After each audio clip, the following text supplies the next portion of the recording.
Pavisam nesenie traģiskie notikumi Parīzē. Ieskatoties sociālajos tīklos, liekas, ka vienaldzīgs nav palicis neviens. Viedokli par notikušo cilvēku pauž gan iezīmējot savus bildes Francijas karoga krāsās, gan daloties ar dažādiem rakstiem un video no ziņu portāliem. Bet cik liela ir mēdīju atbildība šo notikumu sakarā? Vai mēdīji tikai atspoguļo faktus un notikumus, vai tomēr ir arī viedokļu, dažādu pārliecību un baļu veicinātāji? Sociālajie mēdīji palīdz izplatīt ziņas mežonīgā ātrumā visiem un visur, kas no vienas puses ir lieliski, taču no otras, visā šajā informācijas apjomā ir viegli apmaldīties. Ziņu virsraksti iedvež bailes un paniku, un tas, protams, piesaista uzmanību, bet problēma sākas tur, ka liela daļa cilvēku arī izlasa tikai virsrakstus. Viens baiss teikums, draudīgs video, no konteksta izrauti izteikumi, tā kopā saliekas aizspriedumu pilns un uz puspatiesībām balstīts pasaules redzējums. Šiem rakstiem par pamatu izmantot prezidenta runa 14. novembrī. Virsraksti mēdījos uzsver tieši šos faktus, kas mudina domāt, ka bēgļi ir saistīti ar terorismu un ka Latvija īstenībā nav gatava tos uzņemt. Taču aiz virsrakstiem slēpjas pavisam cita informācija. Ka bēgļi ir tā sabiedrības daļa, kas uz Eiropu bēg tieši no kara un ekstrēmisma.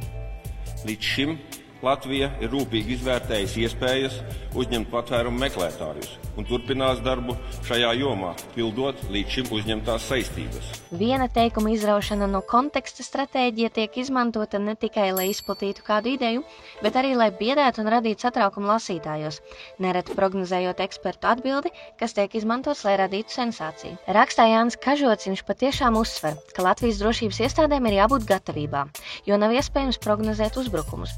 Taču viņš arī skaidro, ka bēgļi ir tie, kuri cieš no šādām aktivitātēm un aicina tos nejaukt ar teroristiem. Kā vēsta The Guardian, ir vērts nogaidīt pirms izteikt pieņēmumu, ka bēgļu krīze ir saistīta ar teroristu uzbrukumiem. Teroristu organizācija Islāma valsts kritizē bēgļus, jo ar savu bēgšanu viņi izrāda to, ka neatbalsta ISIS. Tātad cilvēki, kas ierodas kā bēgļi Eiropā, īstenībā cenšas patvērties no šiem teroraktiem, kuri notiek katru dienu viņu valstī. Turklāt bieži vien sociālo mēdīju patērētāji nešķiro reāls mēdīju ziņas no Facebook ierakstiem, kuros ir pausti citu viedokļu un idejas. Un šāda informācija diemžēl tiek uztverta kā fakti. Sākot ar nepatiesu informāciju par to, kas notika ar Eifeļtoni, beidzot ar Putina kā labā piemēra citēšanu. Bailes cilvēkiem liek nostāties aizsardzības pozīcijā un kādu vainot. Neapstrādāt informāciju, bet gan uztvert par pareizu to, kas atbilst pārliecībai. Kaut reizēm derīgi būtu pavaicāt, kāpēc notiek tas, kas notiek?